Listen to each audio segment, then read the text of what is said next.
Agriculture remains a dominant sector of the Tanzanian economy, generating 30% of the country's GDP and supporting up to 80% of livelihoods.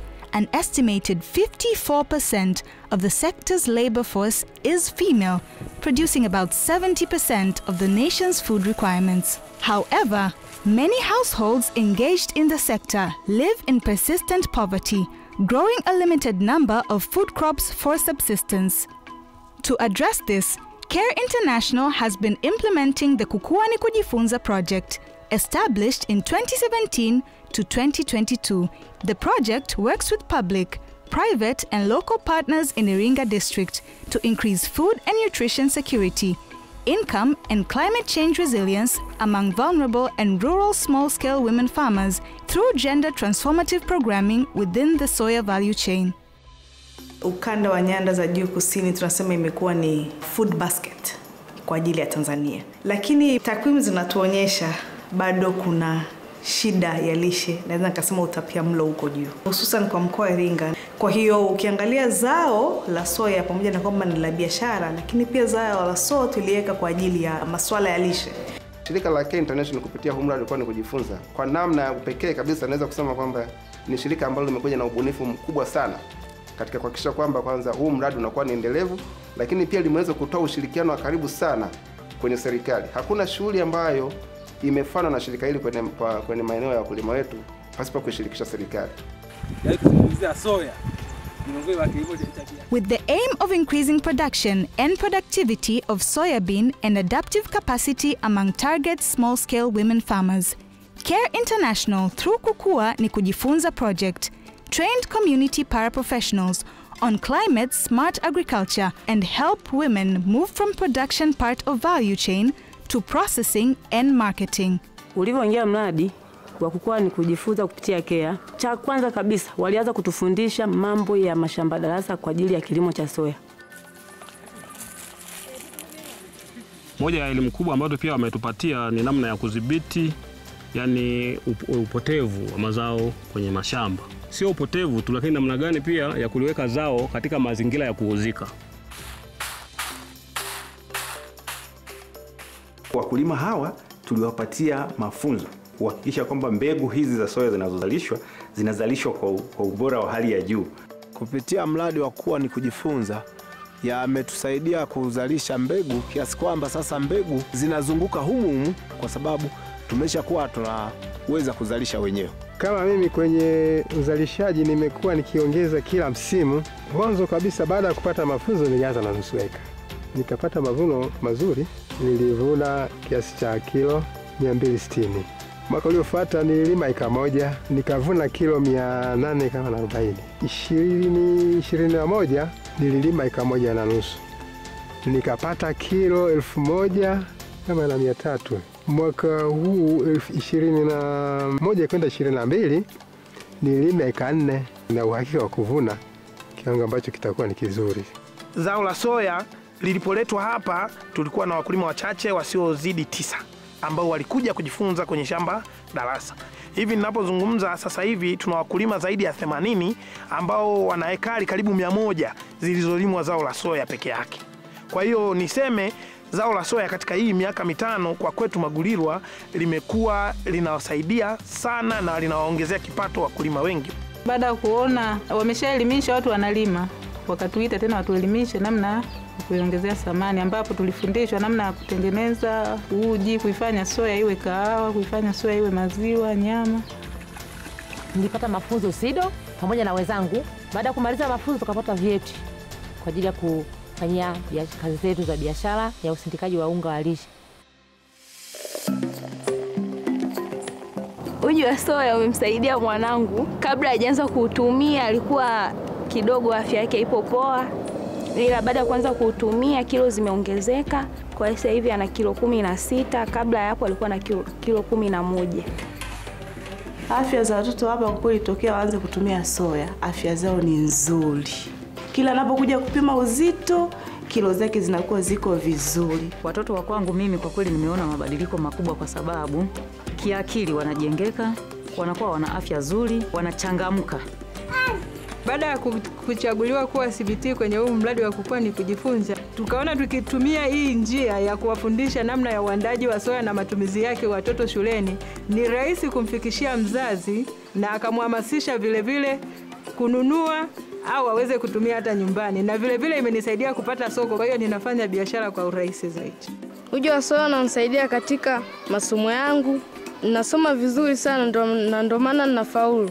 Unaleta nguvu. Being a catalyst to reducing GBV through addressing cultural and traditional barriers related to gender, the project, through well-trained community-based trainers, succeeded to transform gender norms and support women to be equitably engaged and benefit from the soya value chain. Kutoka huko nyuma na wazazi walikuwa wanatambua kwamba mama katika eneo hana haki, na sisi ile urithi tukaendelea nao. Kwa ina maana baada ya kuja huu mradi Kukua na Kujifunza, kwa kweli umekuja ukielimisha taratibu, tukaingia kwenye pointi kwamba mama na haki.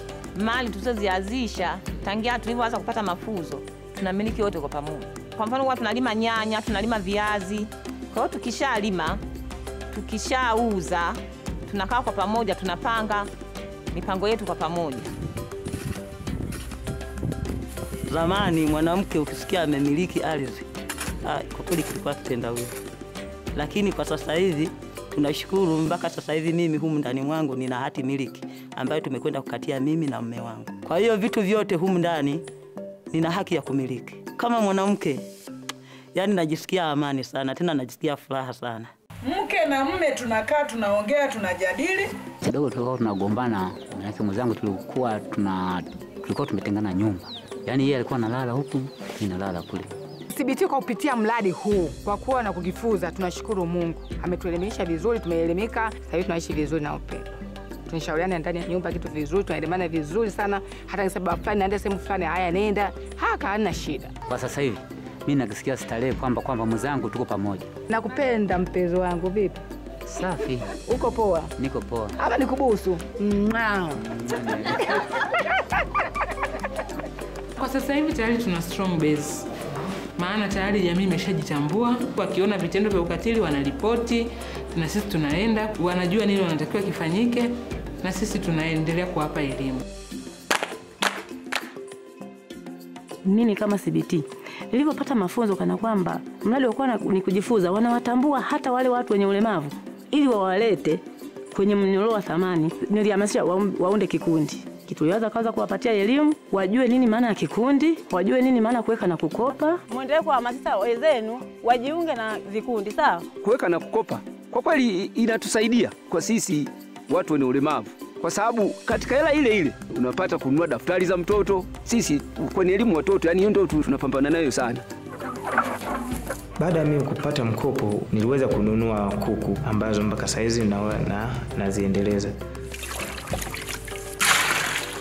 Mwezeshaji alikuja akatuletea mwalimu, akaanza kutufundisha kutengeneza sabuni ya maji na ya kipande kwa muda wa siku 5, na tukajifunza na tukajua kutengeneza sabuni. Nimezadia mimi kama kwa mfano nikatembeza kamuzia jirani yangu pale akanunua, na kwa matumizi yangu maisha vizuri tu. Nashukuru sana.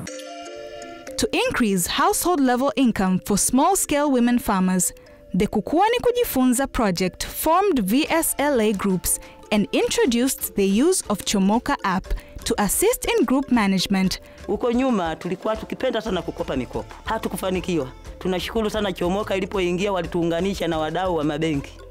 Mpaka sasa tumekopa pesa, imekwenda kutuinua kiuchumi kwa sababu kila mwanachama amekwenda kukopa. Wamama wengi tunalima soya na kupitia vikundi na kupitia mtu binafsi, na tukishalima soya zetu huwa tunauza kwa pamoja na tunapata hela. Toka tulivyoanza kuuza kwa pamoja kidogo tumeona maendeleo yanakuwepo. Hata tukipanga bei ile tuliyopanga tunafanikiwa, tunapata bei ile tunayouza mazao fulani. KEA wamenisogeza hatua kubwa kwa sababu wamenitangaza kwa wakulima. Wamenifanya yani sasa mimi niwe jirani na wakulima. Wakulima wakilima sawa waniletee moja kwa moja. Alafu wakiniletea moja kwa moja wanaenda tu tena huko wananitangaza Kwa hiyo wanatangaza ile bidhaa ya soya, kwa hiyo watu wanakuwa wanahamasika. Zao la soya ni miongoni mwa mazao ya kimkakati kwenye halmashauri yetu. Na ili kuhakikisha kwamba zao hili linazalishwa kwa wingi, sisi kama halmashauri kwa kushirikiana na wadau mbalimbali tayari tumekwisha anzisha majukwaa mbalimbali ya zao hili, ambayo lengo lake ni kuhakikisha kwamba tunatatua changamoto zote ambazo zinajitokeza kwenye uzalishaji wa zao la soya. Tulivyoona sasa kukua ni kujifunza, wamekava vijiji 15, lakini kuna fursa ya maeneo mengine. Tulipita tukihamasisha ili vijiji vingine nao waweze kuzalisha ile zao la soya. Tulikuwa tuna kipindi chetu cha redio ambacho huwa kinahusika na soya tu kila mwisho wa mwezi. Kuna siku moja nikasikia habari ya soya kwenye redio ya Nuru FM. Nililima kama eka moja. Kwa mlimo lina faida kwa sababu halina gharama na lina matumizi mengi. Tunaahidi kama halmashauri kwamba tutakuwa mstari wa mbele kuhakikisha kwamba hili zao la soya linalimwa kwenye maeneo yote ambao ni potential kwa kilimo cha zao la soya. Na mpaka sasa tunavyozungumza, halmashauri imekwisha tenga bajeti maalum kwa ajili ya uhamasishaji wa zao la soya.